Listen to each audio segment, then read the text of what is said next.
A vapor barrier, also known as a vapor retarder, is required on all exterior walls that are insulated and that protect a heated space. So obviously if you have a garage or something that's unheated, you don't technically need to insulate it and you don't have to put up a vapor barrier. But any type of new addition or finished section, a heated space in your shop or something like that you would be insulating, you would need to install a vapor barrier on the heat side of that wall, which would be the inside portion of it. I get asked questions a lot though is, well, what type of vapor barrier is required? Can I use the faced batts? Do I use plastic? Do I have to use either of those? Well, it really depends. Well, like with any codes out there, there's always that depends, right? At the end of the day, you can always put up plastic and you're good to go.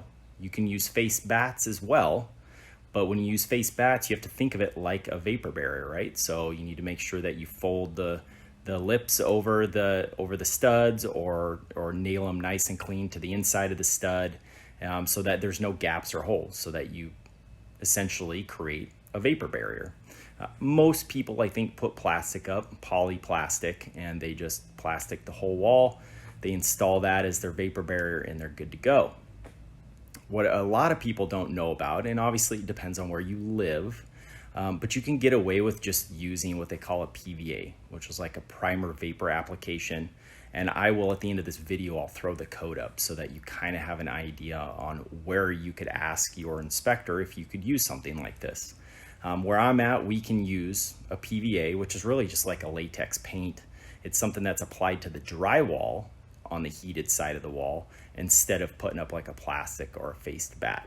Now, I personally like to see my walls breathe, right? I want to make sure that stuff gets out, and so I like the option of using a PVA instead of putting up plastic or a faced batt. I just think that, in my opinion, I think it's a little bit better product. But depending on where you live and what your process is and what you feel is correct, all of them work great and all of them work fine. But I did want to make sure that for those of you out there that are curious, what can I do? You can ask your inspector about using a PVA.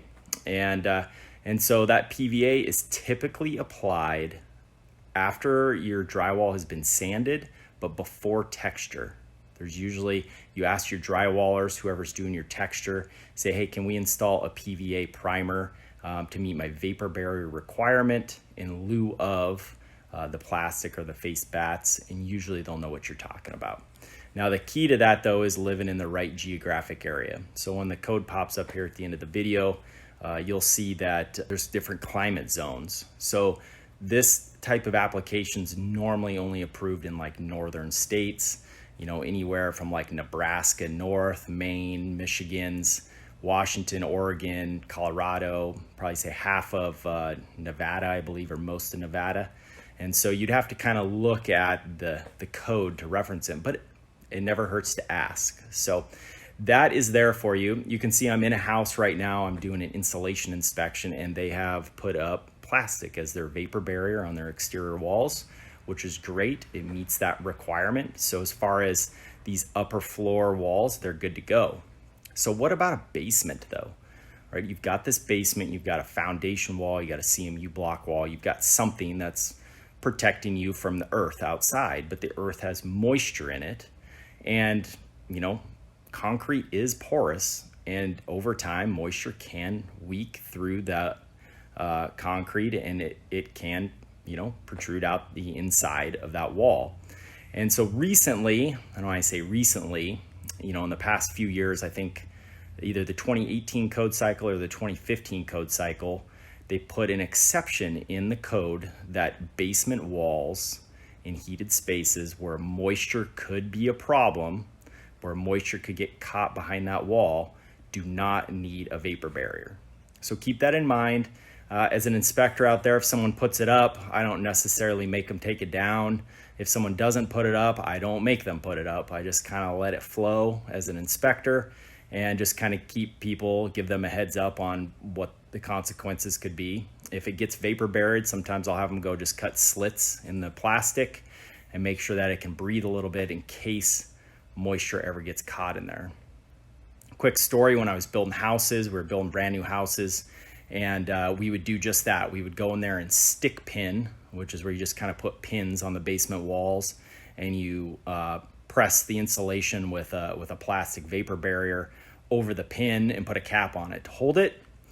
We'd build new houses, and we'd go down there in the basement towards final, and we'd see water, moisture on the inside of that plastic.